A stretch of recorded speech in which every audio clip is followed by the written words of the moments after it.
Let's get this figured out. This road gon' give me whatever I need until I get this vision out. Then they gon' pay me whatever I ask, cause I got it figured out.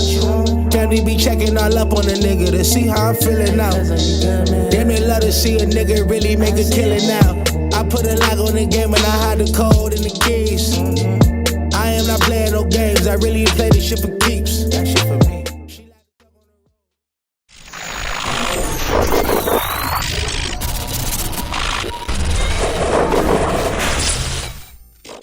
MaddenHeadz, YouTube, Twitch, all other affiliates. It is your boy, Coach DC, coming back at you today with another video. And ouch. And today, fellas, we're going to talk a little bit about changing speeds. And I'm going to show y'all something that we all see, that a lot of people probably don't really know how it works.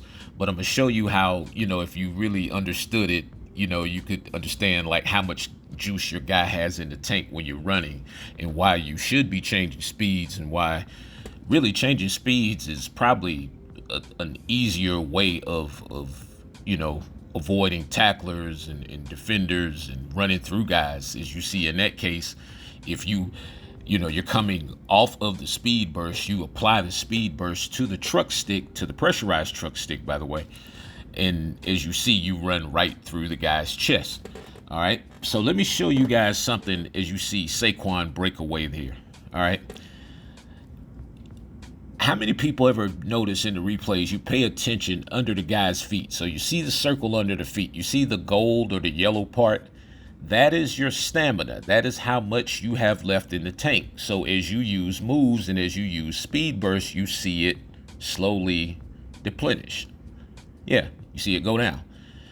And so the reason why you should always, like, if you can come up off of it, you always want to have something left in the tank, at least till you get to the end zone. And so, in a lot of cases, it is an easier way to avoid tacklers. It's an easier way, as those guys try to angle you off. A lot of times we'll try the little juke move or the spin move. Everybody does the little warpy little spin move instead of just slowing down, sometimes coming up off of the speed burst, making your moves, because when you come up off of the speed burst, you're going to have more direction. And so as you see here, you see Gaskins, as I'm holding on to the speed burst, as I apply more, you see the meter slowly start to go down and go down and go down.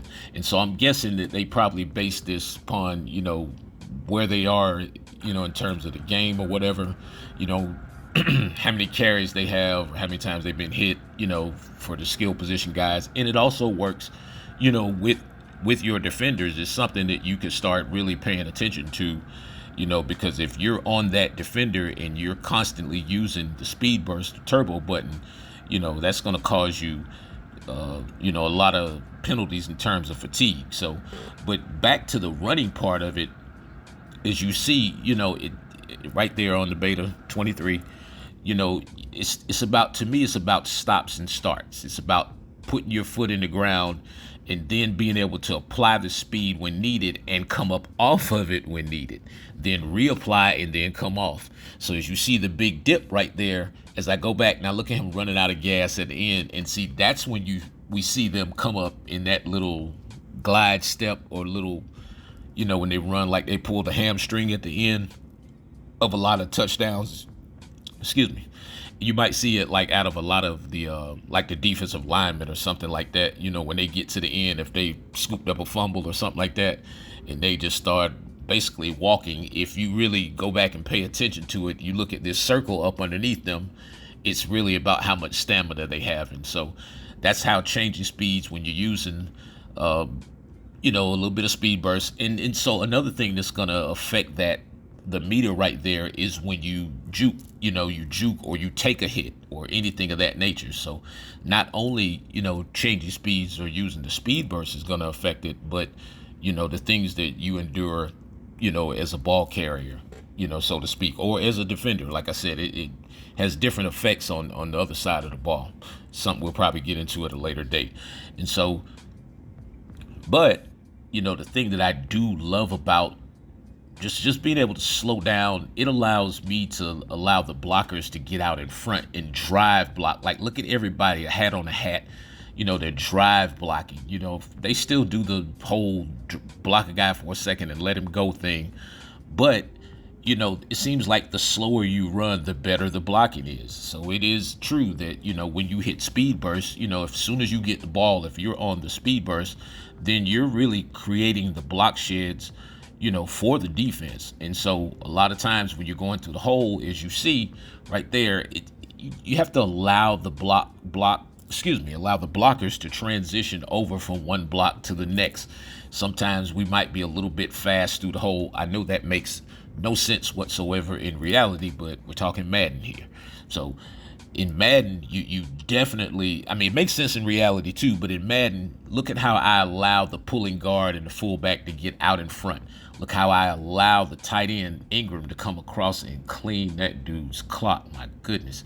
And so, and then just watch as the longer I run, you see the meter just go down, down, down, down, down, and that's all he has left. If he had 50 more yards to run, he probably would have pulled up lame at the 20. Yeah. And so just a little bit on, a little bit off, and then back on and off according to how you need it. You just have to understand how to run in space.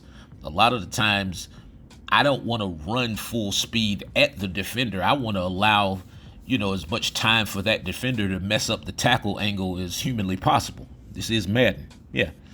And so it's just really about the timing and slowing yourself up sometimes by letting off of it. And the change of direction that you can get, if you have good stick pressure, you moving right or left as you're coming up off of the speed burst right there. You see that little hezzy right there as soon as I got the ball just enough coming off of it. And as you see, there's a lot of meter left there because I didn't use much speed burst. And plus, it wasn't a very long run. You'll really see it, deplete like on a run like this. And like watching the end of this run because I make all these moves, right? So you see the spin, that took a little bit. And then you see him start wobbling. Once you see him start wobbling, he's running out of gas just a little bit. Let up off of it. Nice cutback. And then look at the end.